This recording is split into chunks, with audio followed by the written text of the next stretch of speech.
নমস্কার বন্ধুরা, আশা করি তোমরা সবাই খুব ভালো আছো। আমিও খুব ভালো আছি। তো আজকে আমি বানাচ্ছি কাবলি ছোলার ঘুগনি। তো কিভাবে করছি দেখো, পুরো রেসিপিটা অবশ্যই দেখবে কিন্তু, আর সাবস্ক্রাইব করো আমার চ্যানেলটিকে। তো ফার্স্টে কিন্তু ওই কাবলি ছোলাগুলোকে ভালো করে ধুয়ে ভিজিয়ে রাখতে হবে সারা রাত।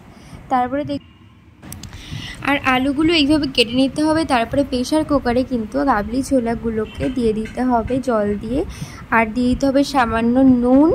আর এইদিকে আমি বাটা মশলাটা করে নিই, মরিচ আর এইদিকে জিরে আর আদা আর লঙ্কা আর কয় কোয়া রসুন, 5-6 কোয়া রসুন দিলাম, বেশি দেবো না মশলা। তো সেই হিসাব করেই এই কটা ইনগ্রিডিয়েন্টস আমি অ্যাড করছি। তারপরে ভালো করে একটু জল দিয়ে পেস্ট করে নেব। তারপরে এখানে দেখো তেল আমি বসিয়ে দিয়েছি। আর এইদিকে আমার কাবলি ছোলা কিন্তু সিদ্ধ হয়ে গেছে, আর 6-7টা সিটি পড়েছে, ঠিক আছে, তারপরে গিয়ে সিদ্ধটা হয়েছে। তারপরে তেলের মধ্যে ফোড়ন দিয়ে দিয়েছি তেজপাতা, গরম মশলা গোটা। তারপরে এখানে দিয়ে দিচ্ছি আলুটা, পেঁয়াজটা দিয়ে দিয়েছি। তারপরে গোটা যে মশলাটা আমি বেটেছিলাম সেই মশলাটা আমি দিয়ে দিলাম। তারপরে এখানে কি কি গুঁড়ো দিতে হবে সেটা দেখো, গুঁড়ো মশলা তো এখানে লঙ্কার গুঁড়ো অ্যাড করছি, হলুদ গুঁড়ো, নুন অ্যাড করলাম।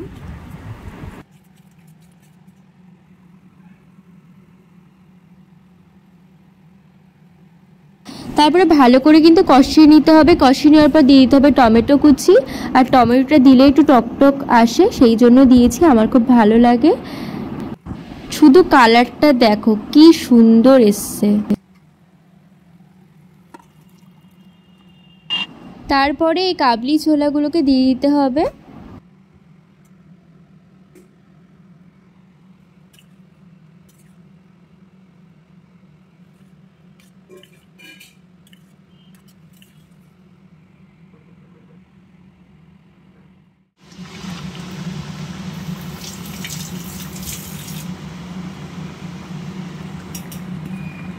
আর ফুটতে শুরু করে দিয়েছে, এবার কিন্তু ধনেপাতা দিয়ে দিতে হবে। আর আমি কিন্তু আগেই স্বাদ মতো নুন দিয়ে দিয়েছি, তো আমার নুনে ঠিকঠাক ছিল। আর মিষ্টিও দিতে হবে পরিমাণ মতো।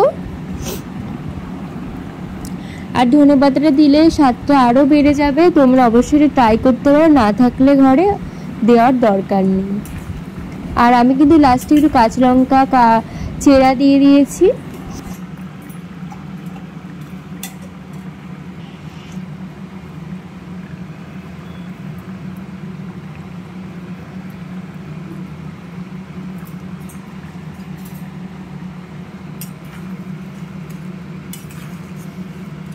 আর সামান্য চিনি দিলাম।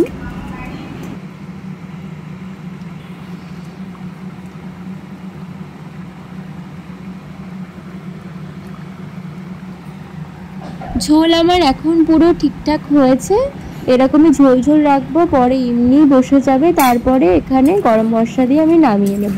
তো এই রেসিপিটি যদি ভালো লেগে থাকে তোমরা অবশ্যই like, share, comment and subscribe করো আমার চ্যানেলটিকে। আর এই রেসিপিটি তোমরা একবার বাড়িতে ট্রাই করে দেখো, আমি বলছি হেভি সুন্দর খেতে হয়েছিল। তোমরা ট্রাই করে আমাকে কমেন্টে জানিও। আর এর সাথে অবশ্যই তোমরা রুটি পরোটার সাথে খেতে পারো। এই রেসিপিটা খুবই দারুণ লাগে আর সত্যি দারুণ টেস্টি হয়েছিল। তোমরা কিন্তু বানিয়ে আমাকে কমেন্টে জানাবে এইভাবে। তো আজকের জন্য এইটুকুই, ভালো থেকো তোমরা, বাই।